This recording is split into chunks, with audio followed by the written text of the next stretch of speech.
Salam sejahtera buat Bapak dan Ibu guru hebat dimanapun berada. Perkenalkan, nama saya Betty Maharani Raja Guguk. Saya berasal dari SD Negeri 091353 Halautan, Kecamatan Haranggaol, Horisan, Kabupaten Simalungun. Saya merupakan calon guru penggerak Angkatan 7 Kabupaten Simalungun. Pada kesempatan ini, saya akan memaparkan aksi nyata 1.4.A9 budaya positif.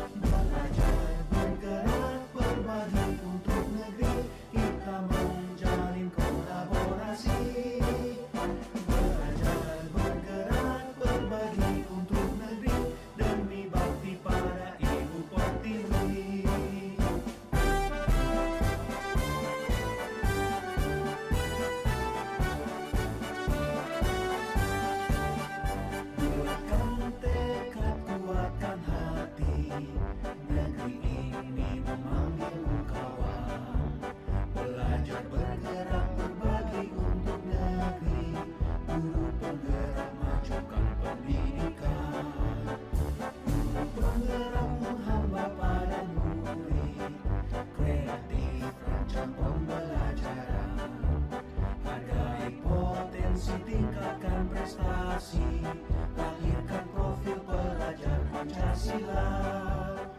Belajar, bergerak, berbagi untuk negeri, kita menjalin kolaborasi. Belajar, bergerak, berbagi untuk negeri, demi bakti pada Ibu Pertiwi. Belajar, bergerak, berbagi untuk negeri, kita menjalin kolaborasi. Belajar, bergerak, berbagi.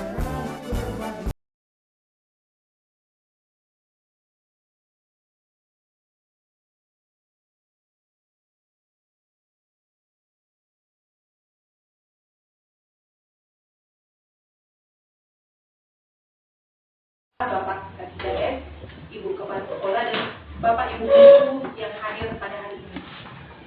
Sebelumnya saya sudah mengumumkan di grup KKB kita bahwa hari ini 9.3 Halautan, nama saya Betty Maharani Raja Guguk, dan kebetulan Bapak Ibu saat ini saya sedang mengikuti pelatihan guru penggerak Angkatan 7 dari Kabupaten Simalungun.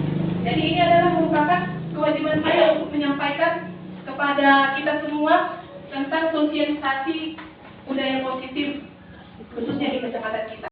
Ya, budaya positif ini adalah nilai-nilai, keyakinan-keyakinan dan kebiasaan-kebiasaan di sekolah yang berpihak pada murid. Tujuannya apa Bapak Ibu? Agar murid itu dapat berkembang menjadi pribadi yang kritis, mandiri, merdeka dan bertanggung jawab. Budaya positif ini juga akan menimbulkan rasa aman dan nyaman bagi murid dalam proses pembelajaran. Budaya positif ini akan melatih siswa untuk mampu berpikir, bertindak, menciptakan proses agar dirinya merdeka dan bisa bertanggung jawab. Filosofi pendidikan Ki Hajar Dewantara, pendidikan yang menuntun, yang berpihak pada murid. Jadi menurut Bapak Ki Hajar Dewantara, pendidikan itu adalah tempat persemaian benih. Kalau dibilang persemaian benih berarti ada petaninya, ada benih yang mau ditanam. Jadi kita sebagai pendidik, kita itu adalah petaninya. Yang benih yang dimaksud itu adalah murid kita. Jadi bagaimana murid kita ini supaya bisa berkembang, merdeka? Bagaimana tanaman yang kita tanam ini supaya bisa hasilnya bagus? Tentu banyak upaya yang akan kita lakukan ya kan Bapak Ibu. Salah satunya contoh ketika kita menanam bawang, pasti kita usahakan memberikan pupuk yang terbaik. Jika ada hamanya, kita usahakan bagaimana caranya agar hama itu bisa lepas dari tanaman yang kita tanam. Jadi di budaya positif saat ini ada beberapa yang mau kita pelajari. Yang pertama, perubahan paradigma stimulus respon, konsep disiplin positif, keyakinan kelas, pemenuhan 5 kebutuhan dasar manusia, 5 posisi kontrol guru, dan satu lagi yang paling penting Bapak Ibu untuk menciptakan budaya positif di sekolah adalah restitusi. Nanti kita akan bahas satu-satu Bapak Ibu, Bapak dan Ibu, teman sebangku. Bayangkan Anda dan teman sebangku Anda melakukan kegiatan coba lakukan. Anda adalah A, kemudian tugas Anda mengepalkan salah satu tangan Anda. Bayangkan di dalam tangan Anda ini, Anda menyimpan sesuatu yang sangat berharga, tidak boleh dilihat oleh orang lain. Kemudian teman Anda yang di sebelah Anda, si B, tugasnya adalah mencoba dengan segala cara supaya Anda mau membuka tangan Anda. Coba. Bisa dipraktekkan. Misalnya saya si B, ibu ini tengah. Bu Desa, bisa nggak saya melihat yang di dalam tangan itu? Bisa nggak saya melihat sebentar saja? Tidak boleh. Saya kasih uang 500.000 deh pulang dari sini. Mau nggak ibu bukakan tangan ibu? Mau nggak? Saya tambah ini jadi 1 juta. Iya. Jadi, oke. Dari situ, siapakah sesungguhnya yang memegang kontrol? Yang menutup tangan atau yang membujuk? Yang mengepal tangan atau yang membujuk? Siapa yang memegang kontrol? Yang mengepal tangan, berarti diri kita sendiri ya.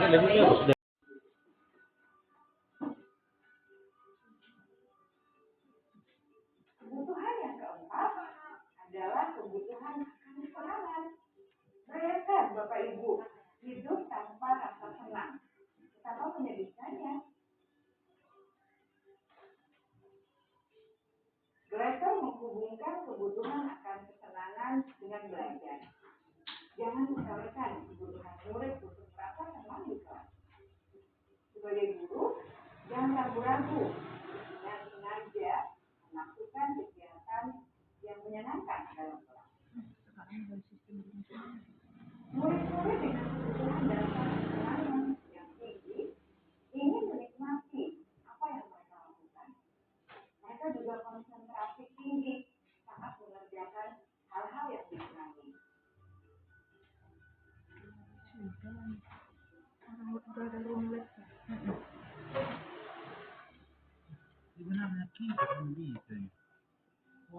Kebutuhan yang kelima adalah kebutuhan akan penguasaan. Setiap murid memiliki kebutuhan untuk merasa kompeten. Jadi terakhir, diakui capaian dan keterampilannya, didengarkan, bisa membuat dampak dan pengaruh, dan memiliki rasa diri. Mereka sebaiknya diberi kesempatan untuk membuat keputusan tentang hal-hal yang penting dalam hidupnya, tidak merasa dikontrol.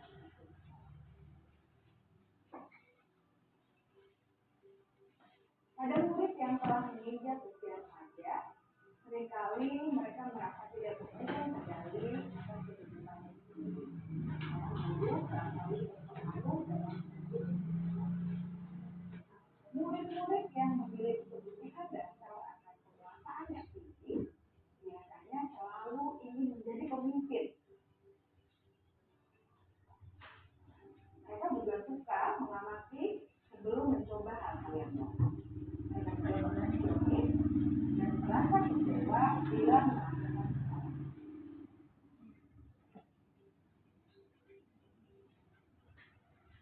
Ibu dan bapak guru sangatlah penting bagi kita untuk mengetahui kebutuhan dasar murid.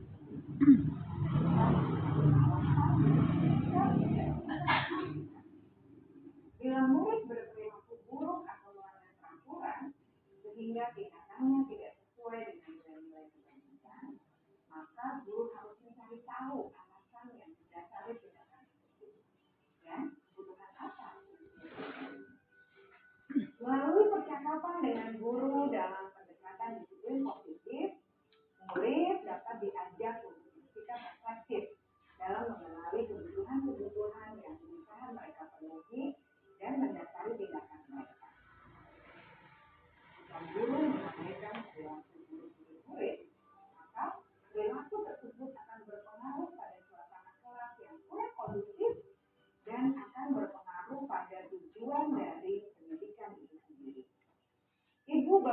hebat, mari kita menjadi guru yang lebih baik dengan memahami kebutuhan dasar murid-murid kita dan senantiasa membimbing mereka untuk menjadi pribadi yang berdaya, seimbang, dan bahagia. Salam dan bahagia, Ibu dan Bapak Guru hebat. Jadi Bapak dan Ibu Guru, ada 5 kebutuhan dasar manusia. Jadi jangan heran kalau kita di sekolah anak-anak ini banyak sekali belajar. Ketika seseorang berbuat salah, berarti ada kebutuhan dasar yang belum mereka penuhi. Juga dengan kita. Kadang ada murid yang kurang kasih sayang, kurang kesenangan, dia butuh penguasaan, dia butuh kebebasan. Ya. Jadi ini adalah 5 kebutuhan dasar manusia tadi. Yang pertama kebutuhan untuk bertahan hidup, yang kedua cinta dan kasih sayang, yang ketiga kebebasan, 4 kesenangan, dan 5 kekuasaan. Dan Bapak Ibu membuat keyakinan kelas. Apa itu keyakinan kelas? Kita saksikan videonya.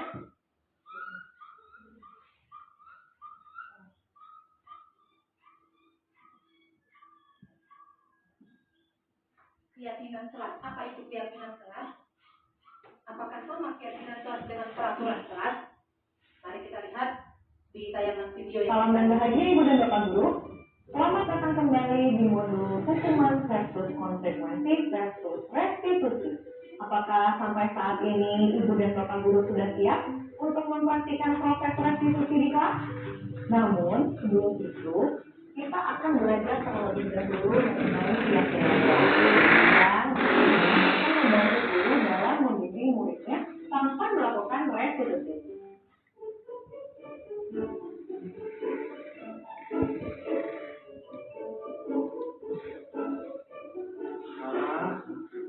Manusia apa ini? Bu Guru, saya muak.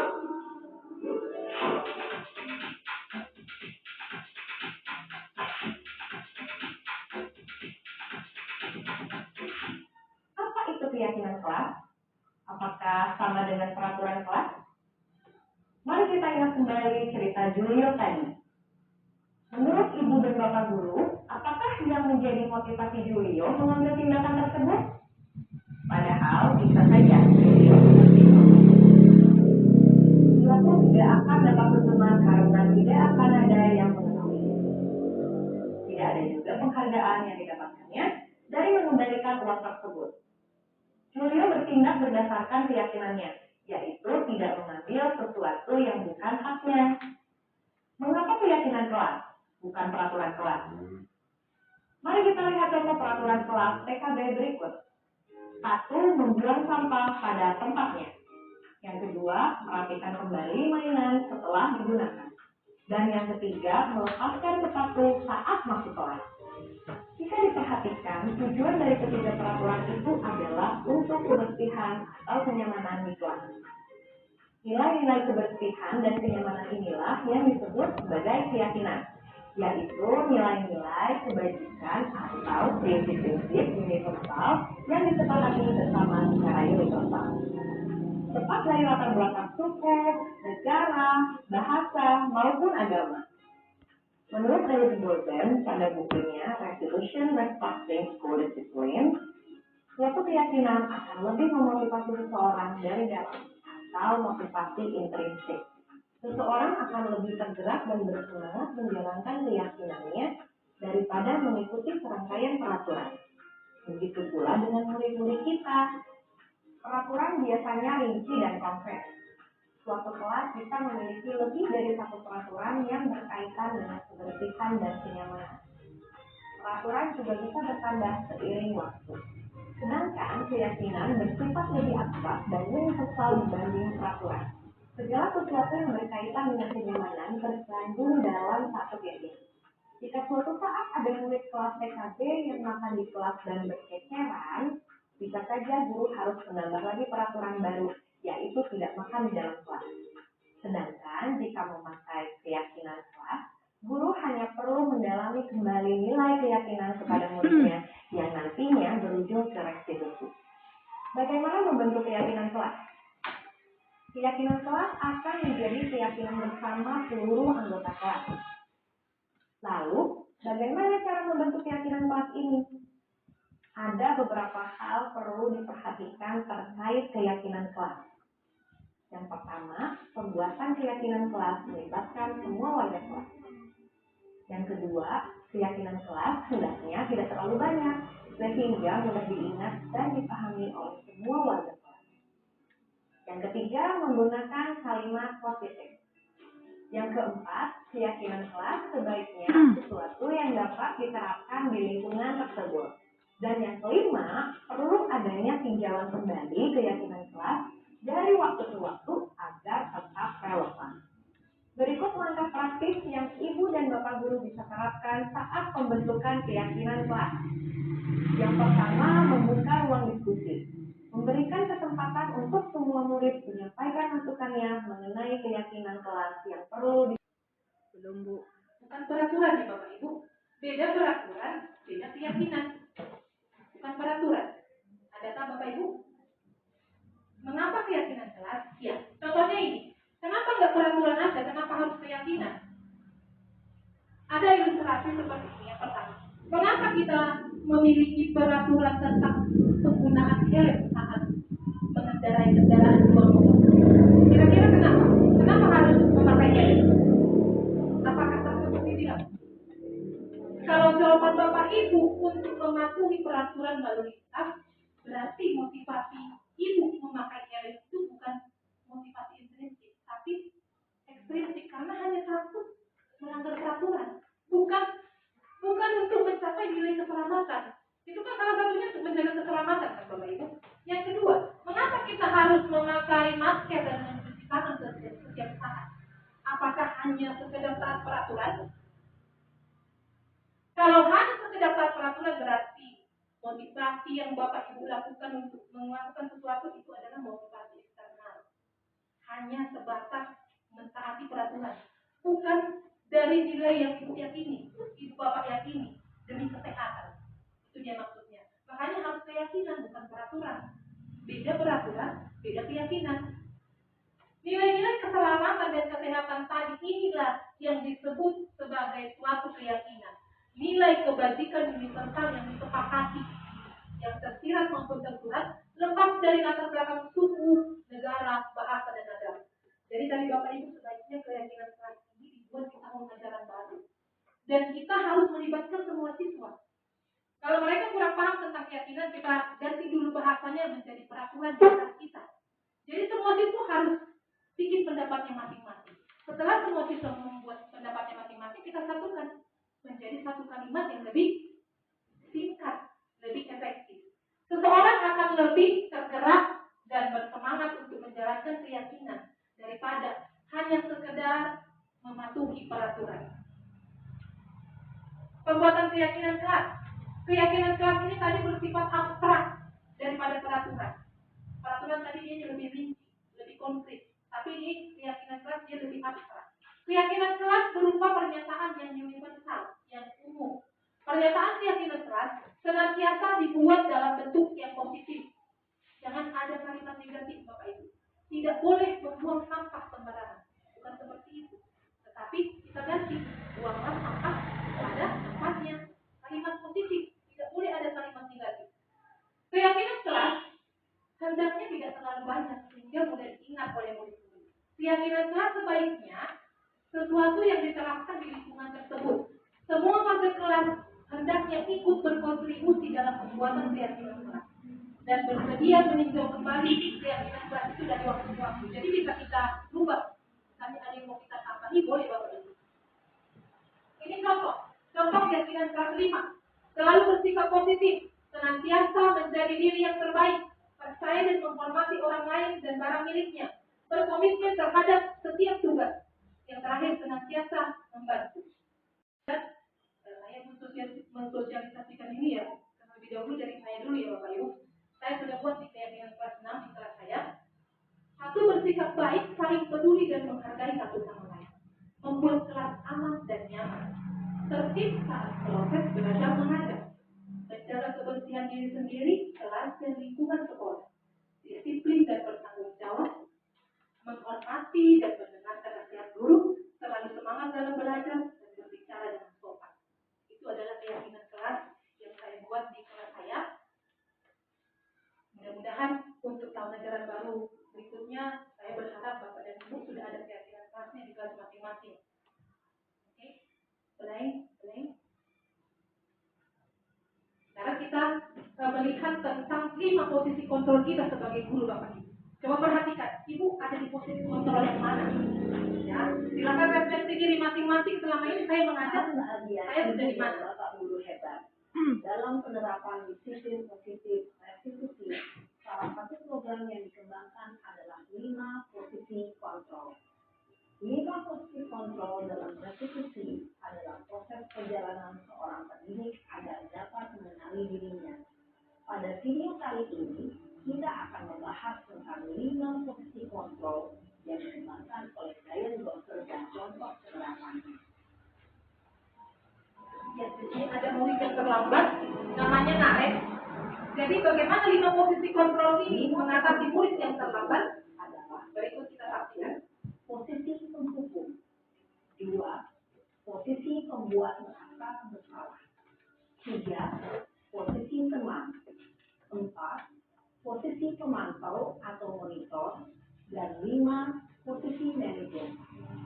Untuk lebih memahami kelima posisi tersebut, mari kita saksikan kasus kemarin yang pertama Naren yang terlambat 20 menit. melihat bagaimana kelima posisi kontrol dalam menghadapi masalah tersebut. Oke, kita masuk yang pertama ya Bapak Ibu. Posisi guru yang memiliki posisi penghukum.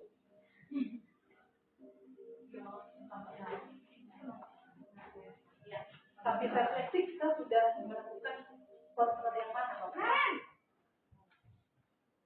sini kamu. Selamat pagi, Bu. Selalu terlambat. Kamu deh, pasti terlambat. Maaf, Bu. Saya Apa? Apa coba? Alasan kamu apa lagi? Kapan sih kamu tidak terlambat? Kurang keras. Malas sekali ya kamu jadi anak. saya Dasar pemalas. Gak kapok-kapok sih kamu. Sudah berapa kali terlambat? Sana, kamu keliling lapangan basket 2 kali. kenapa saya harus ke lapangan basket, Bu? Kenapa? Kamu mau lawan ibu? Berani-beraninya jawab. Sudah terlambat, masih berani jawab pula. Sekarang, keliling lapangan basket 5 kali sekalian. Biar kapok. Cepat. Pergi sana ke lapangan basket.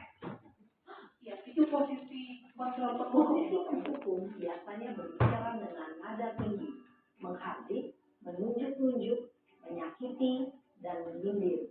Hukuman bisa berupa fisik maupun psikis. Ibu dan Bapak guru hebat. Dampak yang terjadi pada murid ketika guru berada pada posisi penghukum adalah murid cenderung akan memberontak, bahkan menyimpan dendam. Yang kedua, posisi pembuat merasa bersalah. Kasusnya sama, Naren terlambat. Coba Ibu Bapak bedakan. Bagaimana posisi kontrol ini?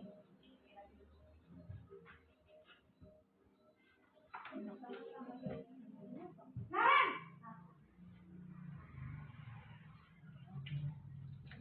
Selamat pagi, Bu. Naren.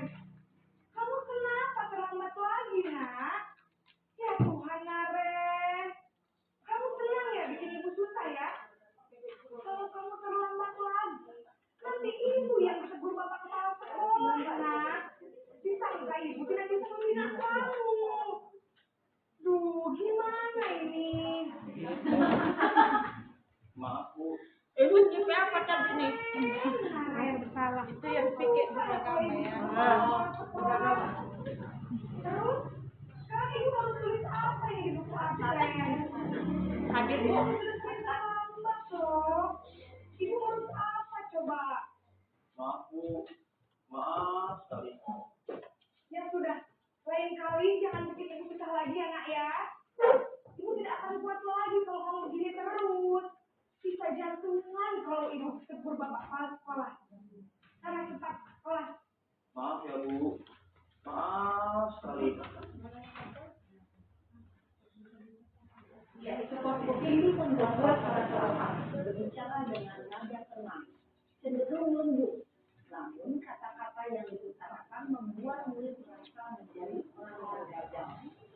memandang buruk dirinya sendiri, merasa tidak berharga, dan tidak sanggup membahagiakan orang lain.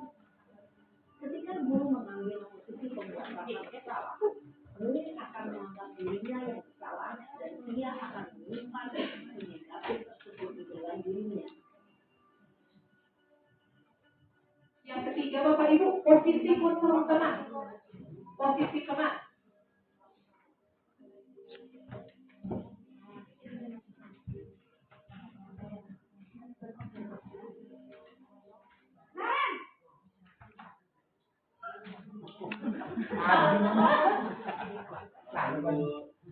Wah, sudah jam berapa ini nak?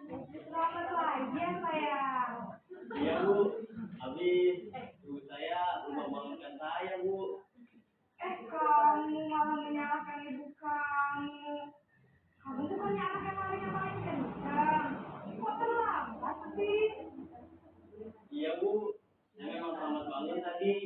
Jadi biarpun saya lari kencang, tetap nggak kekejar Bu. Ya sudah sana. Nanti lain kali larinya lebih kencang lagi ya. Biar gak terlambat lagi. Bikin senang ibu. Demi ibu. Bisa kan? Bisa lah Bu. Ya sudah sana masuk kelas. Ibu beresin urusan absen kamu. Kamu ini ada-ada saja. Dalam posisi teman, guru berbicara dengan nada suara ramah, akrab, cenderung bersenda gurau untuk menjaga suasana tetap santai. Murid akan merasa senang, aman, dan akrab dengan guru. Identitas yang tercipta adalah identitas sukses atau berhasil. Namun, perlu diingat, karena ini masih dorongan eksternal, maka ada faktor ketergantungan dari murid kepada orang tertentu. Di sini, guru absennya, sehingga di lain waktu, murid bisa berperilaku baik, namun hanya kepada orang-orang tertentu saja. Yang keempat Bapak Ibu, posisi pemantau atau monitor.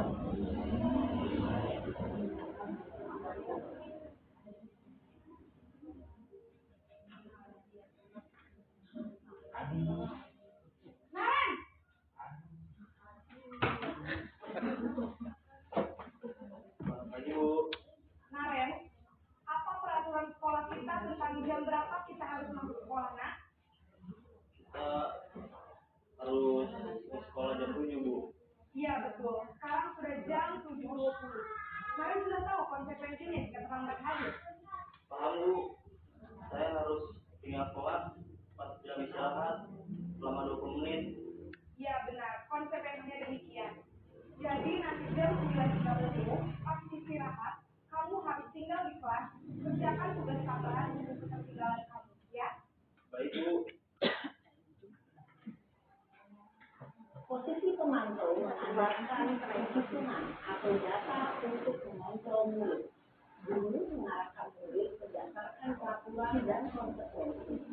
Seorang pemantau menunjukkan bahasa tubuh dan ekspresi wajah yang datar dan cenderung formal. Dan yang terakhir Bapak Ibu, posisi manajer. Ini adalah posisi yang ideal untuk kita Bapak Ibu. Dan kita disarankan untuk memakai posisi yang ini. Perhatikan ya Bapak Ibu.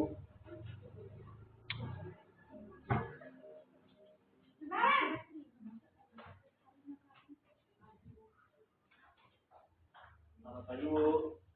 Selamat pagi, Naren. Maaf Bu, saya terlambat. Iya, sekolah masuknya jam 7, sekarang sudah jam 7.20. Jadi sekarang bagaimana ya, Naren? Maaf Bu, saya lupa tahu alarm saya semalam. Baiklah, menurut kamu, keyakinan sekolah yang mana yang harus kamu tingkatkan?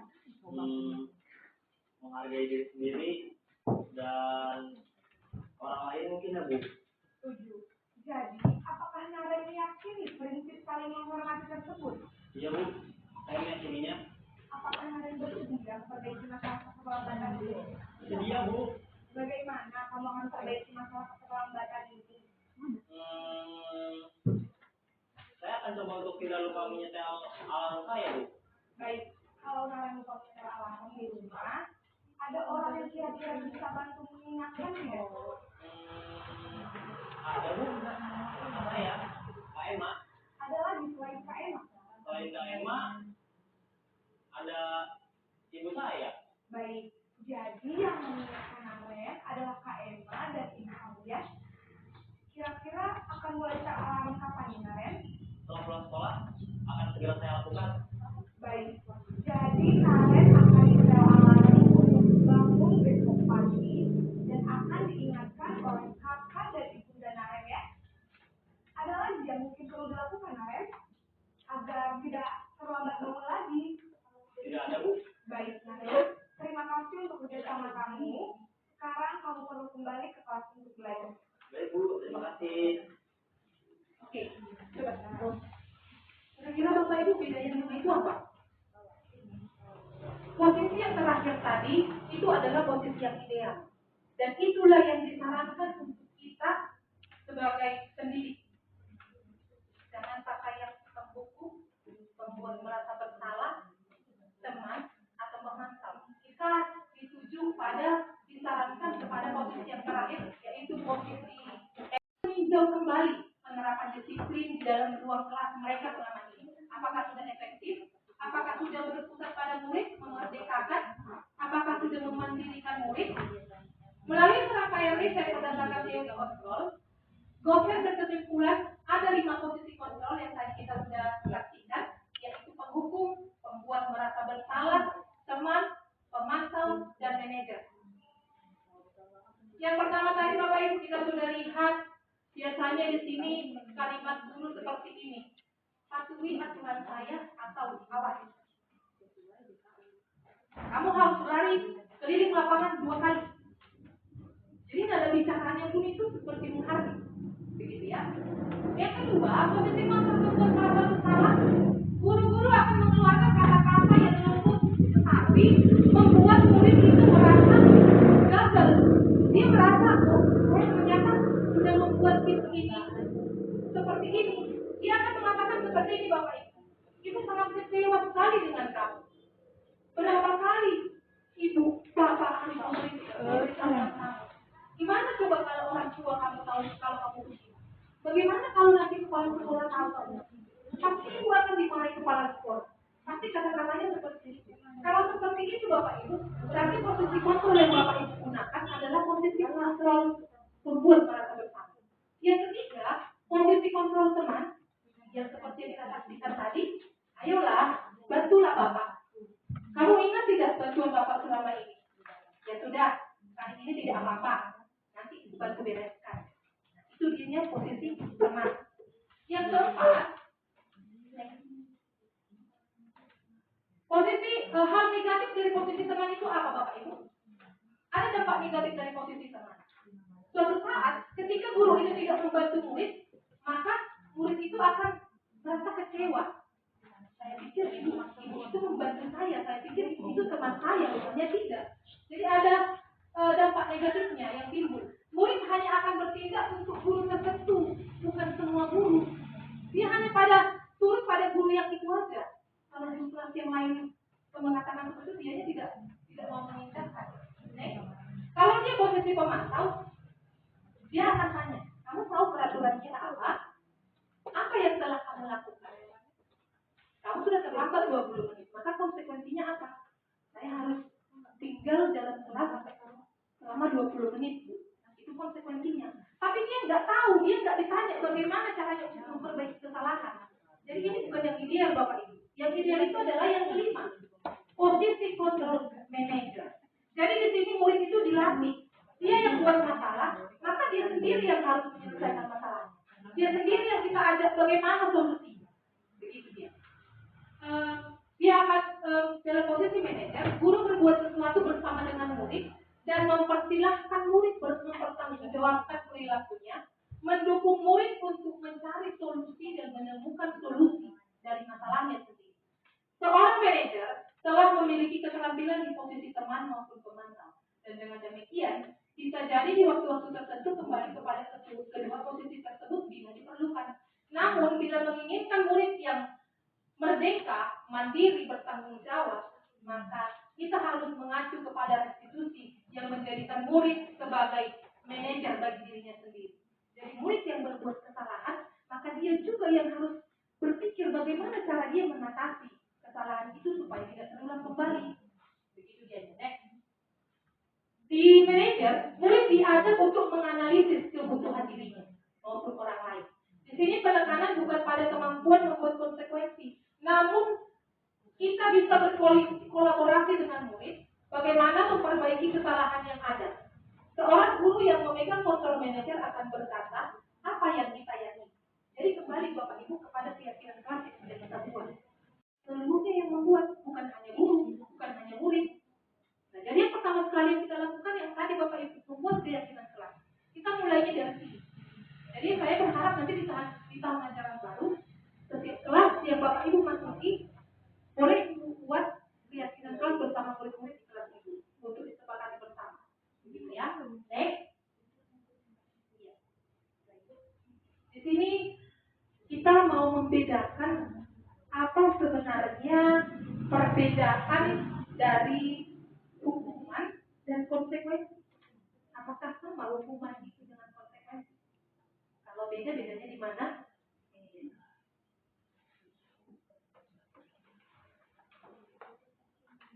Ya,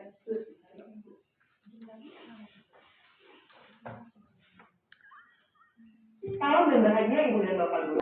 kita saksikan 13 ada anak yang mencoret-coret dinding, disuruh membersihkan kamar mandi di sana.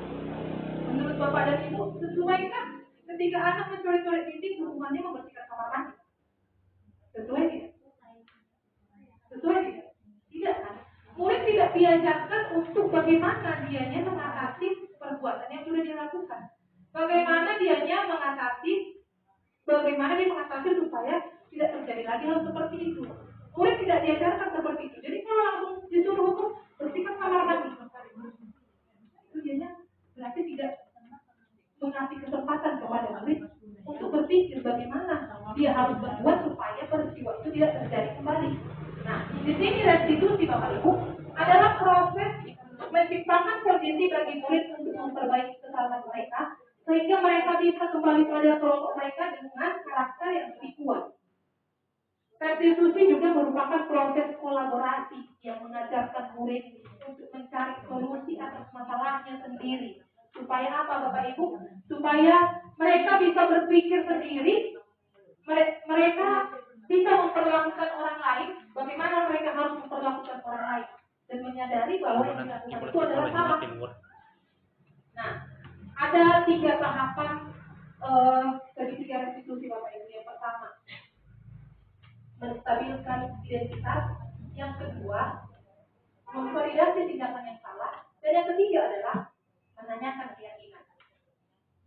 Di sini Bapak Ibu, kalau dibilang menstabilkan identitas, maka kita mengucapkan kata-kata seperti ini. Saya juga dulu waktu sekolah pernah salah. Setiap orang pasti kalau diganggu teman pasti marah. Saya mengerti akan hal itu.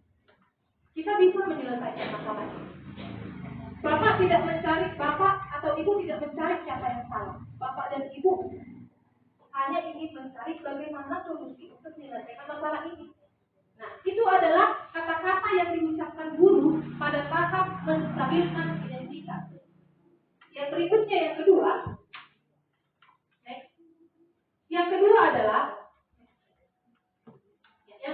validasi tindakan yang salah. Setiap tindakan yang kita lakukan, tadi sudah kita bahas Bapak Ibu, semua perbuatan yang kita lakukan baik salah maupun benar memiliki alasan kenapa kita melakukan itu. Pasti ada kebutuhan dasar yang belum terpenuhi, begitu ya. Jadi setiap tindakan yang kita lakukan dengan satu tujuan untuk memenuhi kebutuhan dasar. Kalau kita memahami kebutuhan dasar apa yang mendasari sebuah tindakan, kita akan bisa menemukan cara yang efektif bagaimana memenuhi kebutuhan tersebut. Menurut teori kontrol tadi, semua tindakan manusia yang baik ataupun buruk pasti memiliki maksud tujuan tertentu. Seorang guru yang memahami teori kontrol ini pasti akan mengubah pandangannya dari teori stimulus respons ke cara berpikir proaktif yang mengenali tujuan dari setiap tindakan murid kita. Kita mungkin tidak suka sikap seorang anak yang terus-terus merengek, tapi bila sikap itu mendapat perhatian kita, maka itu telah memenuhi kebutuhan anak itu. Dia butuh kasih sayang. Kemudian, kalimat-kalimat di bawah ini mungkin terdengar asing buat bapak dan ibu, namun dikatakan dengan nada tanpa menghakimi dan memvalidasi kebutuhan mereka. Ini contohnya ya bapak ibu. Padahal kamu bisa melakukan yang lebih buruk dari ini ya. Kamu punya alasan mengapa melakukan hal itu. Kamu patut bangga dengan dirimu sendiri, karena kamu telah melindungi sesuatu yang penting buatmu. Kamu boleh mempertahankan sikap itu, tapi kamu harus menambahkan sikap yang baru. Mungkin tindakan guru dengan memvalidasi sikap yang tidak baik seperti bertentangan dengan aturan yang ada. Namun sebetulnya Bapak Ibu, tujuannya di sini untuk menunjukkan bahwa guru memahami alasan murid kita itu melakukan itu. Maksudnya seperti itu ya. Restitusi tidak menyarankan guru bicara kepada murid bahwa melanggar aturan adalah sikap yang baik. Bukan seperti itu Bapak Ibu. Tapi dalam restitusi, guru harus memahami alasan setiap orang pasti melakukan sesuatu itu pasti ingin memenuhi kebutuhan. Sebuah pelanggaran seringkali memenuhi kebutuhan anak akan penguasaan, walaupun seringkali bertabrakan dengan kebutuhan yang lain, yaitu kebutuhan kasih sayang dan rasa yang diterima. Kalau kita tolak anak yang sedang berbuat salah, dia akan tetap menjadi bagian dari masalah. Namun bila kita memahami alasan yang melakukan itu, maka dia akan merasa dipahami. Nah, di sini adalah salah satu contoh penerapan restitusi di sekolah. Ada seorang anak perempuan yang bertengkar dengan temannya. Dan bagaimana seorang guru mengatasi masalah tersebut? Menanyakan keyakinan. Pada video kali ini kita akan membahas tentang salah satu program disiplin positif yang diterapkan di lingkungan Indonesia. Dan bagaimana cara dia untuk mengatasi supaya hal itu tidak terjadi lagi? Mari kita bahas.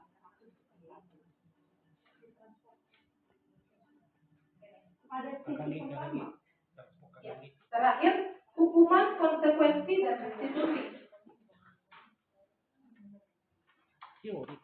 Hukuman itu bersifat tidak terencana dan tiba-tiba. Anak atau murid tidak tahu apa yang dia. Di sini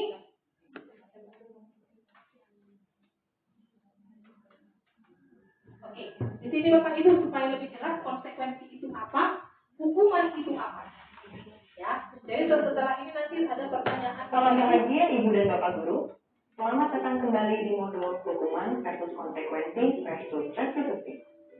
Jika di materi sebelumnya kita sudah membahas mengenai hukuman, kali ini kita akan membahas tentang konsekuensi.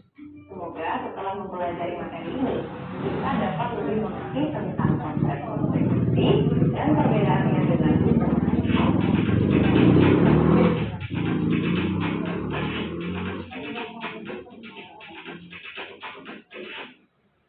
Pada saat kita sekolah dahulu, pernahkah Ibu dan Bapak Guru mendapat konsekuensi? Misalnya, jika merupakan sarana dan prasarana sekolah, maka diskors untuk beberapa waktu. Atau, jika tidak mengerjakan PR, kita harus menyalin PR tersebut sebanyak 2 kali. Sekarang, kalau kita berefleksi dan mengingat itu semua, apa benar ya yang kita alami merupakan bentuk konsekuensi? Ibu dan Bapak Guru, konsekuensi erat kaitannya dengan akibat yang akan kita terima dari suatu perbuatan. Kita diajarkan untuk bertanggung jawab atas perbuatan kita sesuai dengan peraturan. Diane Broden menerangkan bahwa konsekuensi adalah sebuah. Apakah dari kedua solusi di atas? Oke, ini ada beberapa pertanyaan Bapak Ibu. Saya mau minta pendapat Bapak dan Ibu apakah yang termasuk konsekuensi atau hukuman. Kita mulai dari yang pertama. Mencatat 100 kali dalam buku catatannya kalimat saya tidak akan terlambat lagi karena dia terlambat ke sekolah. Menurut Bapak dan Ibu, ini hukuman atau konsekuensi? Hukuman. Mencatat 100 kali di dalam buku tulisnya kalimat saya tidak akan terlambat lagi karena ia terlambat ke sekolah. 100 kali menulis kalimat saya tidak akan terlambat lagi. Ini hukuman atau konsekuensi?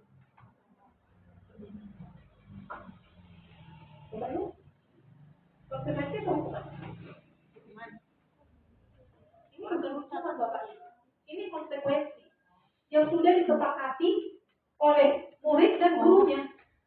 Kalau lari mengelilingi lapangan basket 2 kali karena terlambat hadir ke sekolah, ini baru hukuman Bapak Ibu. Ini hukuman. Kalau yang pertama tadi itu konsekuensi. Kemudian murid diminta untuk push up 15 kali karena tidak menggunakan masker di sekolah. Ini hukuman atau konsekuensi? Ini hukuman. Nggak nyambung Bapak Ibu kesalahan dengan apa yang disuruh. Nggak nyambung. Tidak ada korelasi namanya. Kemudian berjemur di lapangan basket jam 12 tepat siang karena mengobrol dengan teman. Ini hukuman atau konsekuensi? Hukuman. Ini hukuman Bapak Ibu. Kalau hukuman itu dianya menyangkut dengan fisik. Buka sepatu, mulai pagi sampai siang. Itu hukuman Bapak Ibu. Bukan konsekuensi. Kemudian membersihkan tumpuan air di meja tulis karena tersenggol saat belajar. Tersenggol saat belajar tumpah di atas meja. Disuruh membersihkan. Itu konsekuensi atau hukuman? Itu konsekuensi Bapak Ibu. Sejalan dia Bapak Ibu. Hukuman itu lebih kepada fisik. Kalau konsekuensi tidak Bapak Ibu. Ya. Kemudian kehilangan 10 menit jam istirahat untuk mengerjakan tugas karena dia terlambat datang dan tertinggal belajar selama 10 menit. Ini konsekuensi atau hukuman? Karena dia terlambat 10 menit, maka dia waktu istirahat harus tinggal di dalam 10 menit. Ini adalah konsekuensi. Ya. Oke, sekarang tiba saatnya kita direfleksi Bapak Ibu untuk menutup sosialisasi kita refleksi dulu. Saya akan lalu bagikan nanti ini sticky note kepada Bapak dan Ibu. Ada 2 yang harus Bapak Ibu tuliskan di dalam kertas yang saya berikan. Yang pertama, coba Bapak Ibu tuliskan 1 bentuk konsekuensi yang sudah pernah Bapak Ibu lakukan di sekolah. 1 saja. 1 bentuk konsekuensi yang sudah pernah Bapak lakukan di sekolah Bapak dan Ibu, dan apakah konsekuensi tersebut efektif mendisiplinkan murid? Jika murid tidak mengulangi kembali kesalahannya di masa mendatang, kira-kira faktor apa yang mendasarinya? Faktor intrinsik atau eksplisit? Itu yang pertama. Yang kedua, coba Bapak Ibu ingat kembali bentuk tindakan pelanggaran murid yang pernah Bapak Ibu atasi di sekolah. Kemudian, bagaimana Bapak Ibu mengatasinya? Mengatasi masalah itu? Dan apakah Bapak dan Ibu sudah memberikan kesempatan kepada murid untuk melakukan restitusi? Nah, Bapak Ibu tuliskan jawaban Bapak Ibu di kertas ini. Kemudian Ibu Bapak tempelkan di sini. Ibu Bapak tempelkan di sini. Tuliskan nama Bapak Ibu dan berasal dari sekolah mana. Ya. Oke. Baik Pak. Kirimkan ya Pak. Kirim itu Pak. Kita kartu hijau. Aja ambil tulis nama dari sekolah mana. Coba ingat-ingat peristiwa apa yang pelanggaran murid yang terjadi di sekolah. Kemudian bagaimana Bapak dan Ibu cara mengatasi? Di luar tasmu. Konsekuensi. Apa tadi? Konsekuensi. Ya. Satu bentuk konsekuensi yang sudah pernah Bapak lakukan di sekolah Bapak dan Ibu, di kelas Bapak dan Ibu. Kemudian ingat kembali 1 pelanggaran murid dan bagaimana cara Bapak mengatasinya. Oke, tuliskan nama Bapak dan Ibu dan asal sekolahnya. Kemudian saya minta Bapak dan Ibu untuk mengatasinya ke depan. 1 bentuk konsekuensi yang sudah pernah Bapak Ibu lakukan. Banyak konsekuensi. 1 aja pilih Bapak Ibu yang Bapak ingat dan yang berkesan. Bagaimana cara Bapak Ibu mengatasi? 1 saja. Saya minta 1. Ya, kalau dia yang nomor 1, tulis Bapak Ibu nomor 1 di sini ya. Nomor 2 ya. Belum berkesempatan kita di kata Ibu. Nanti lah, Pak. Ini nomor 2.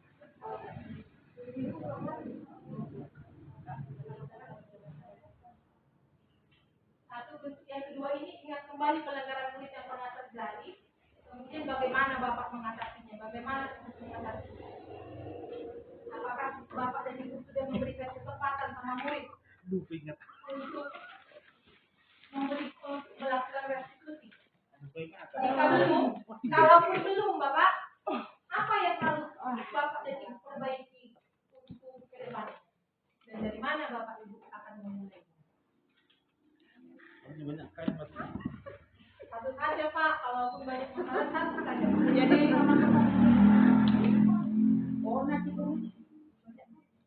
Hah?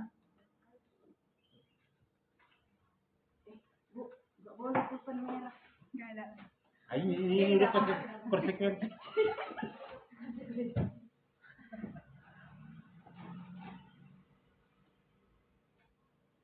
Satu pelanggaran yang pernah Bapak alami di sekolah, pelanggaran murid, dan bagaimana Bapak dan Ibu mengatasinya?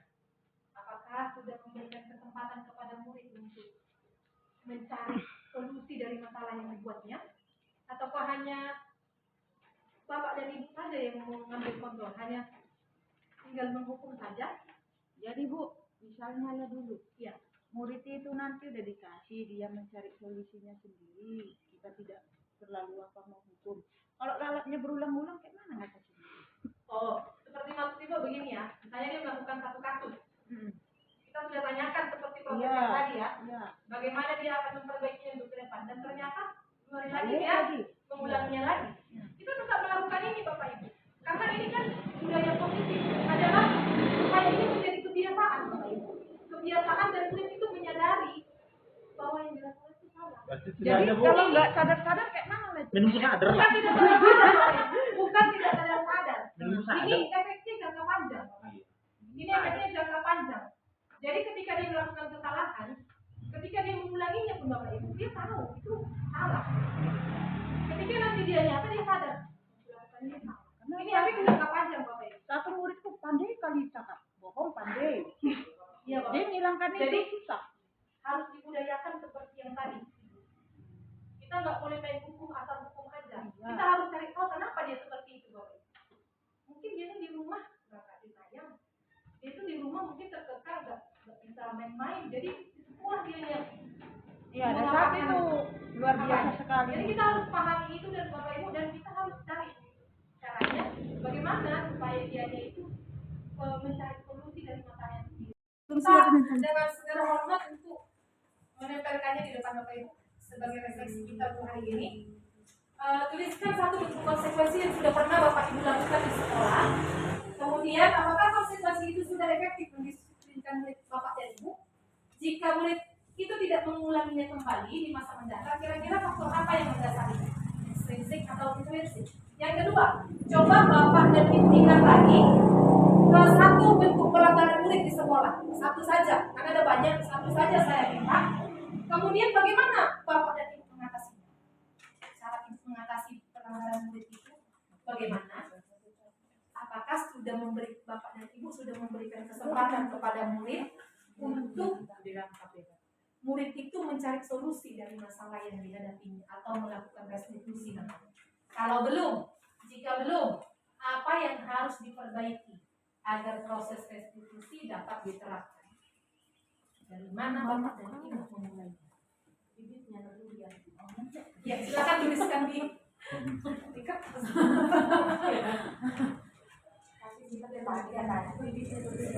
Jangan bibitnya yang diganti, obatnya yang diganti Ibu. Obatnya pestisidanya kita cari yang mantap. Mana dia? Bibit pun Yang perlu harga diganti Yang harga mahal. dari Padang Kalau apa? Herbisida. Oke Bapak Ibu, boleh? Ibu kalau pakainya sudah selesai.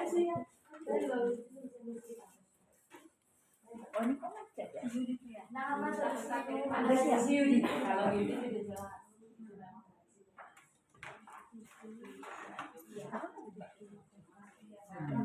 Satu saja Bapak Ibu, saya tidak bisa banyak, satu saja.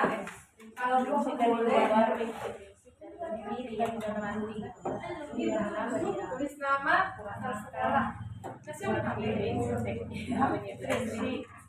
Satu pelanggaran, kelaparan, konsekuensi yang sudah pernah dilakukan di sekolah. Bagaimana Bapak Ibu mengatasinya?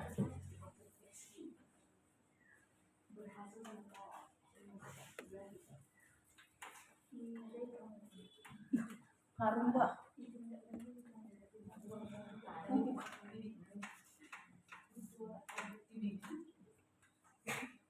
Ini lu bina lama.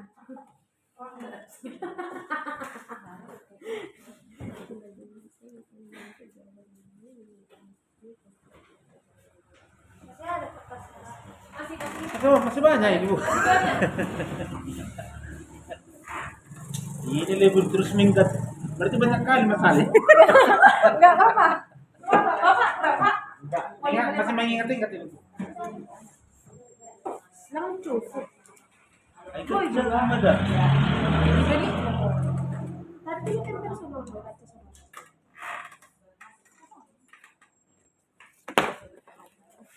Mantan udah habis.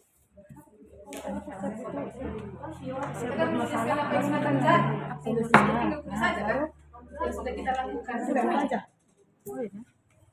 Yang pernah kita lakukan ini, kita bukan mencari benar atau salahnya Bapak Ibu. Kita mau merefleksi, menilai diri kita. Selama ini kita sudah bagaimana? Apakah yang kita lakukan itu sudah bisa mendisiplinkan diri kita? Apakah kita sudah kasih kesempatan murid untuk mencari solusi atas masalah yang dibuatnya sendiri? Apakah hanya kita saja yang bertindak tanpa mendengarkan apa alasan murid melakukan pelanggaran yang dilakukannya? Ini hanya refleksi, hanya koreksi diri istilahnya. Bagaimana kita selama ini?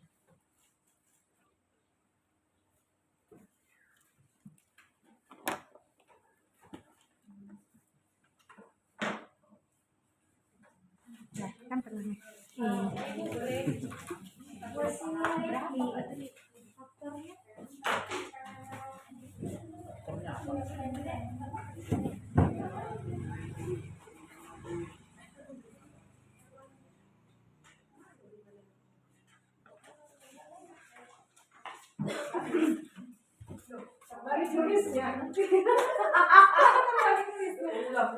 Ini dipakai jangan.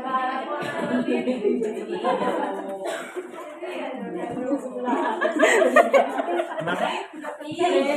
Oh, isi dulu.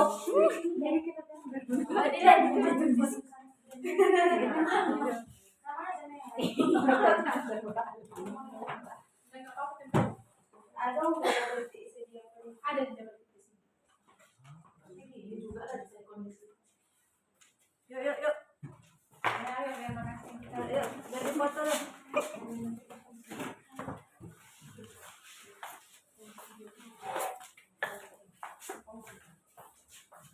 Ini Bu, oke. Bapak. Para bapak. Bapak, ibu. Bapak, ibu.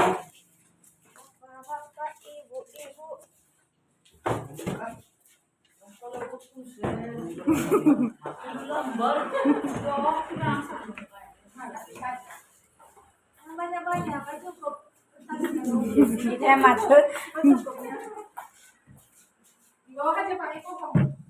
Gak usah bingung-bingung, Pak. Sekarang apa aja? Aku bikin loh. Meni. Asyik foto Meni.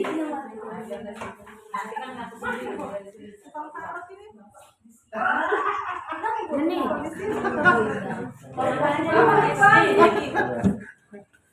Goyang kok Meni. Kalau salah di bulan. Iya kan Pak. Nanti salah disambar dari makan. Duduk Kak. Masih ada ya? Oh, iya Kalau ibu itu nanti bilang kayak ke begitu. Kehadiran Bapak dan Ibu sekalian, kiranya untuk di hari yang berikutnya di tahun ajaran baru kita mulai, saya harapkan Bapak dan Ibu bisa menerapkan restitusi di sekolah Bapak dan Ibu. Yang pertama sekali yang harus kita lakukan adalah menetapkan keyakinan dalam kelas kita masing-masing. Ya, sekian dari sosialisasi dari saya. Kalau ada kata saya yang kurang berkenan, saya mohon maaf. Selamat siang dan sejahtera buat kita semua. Siap.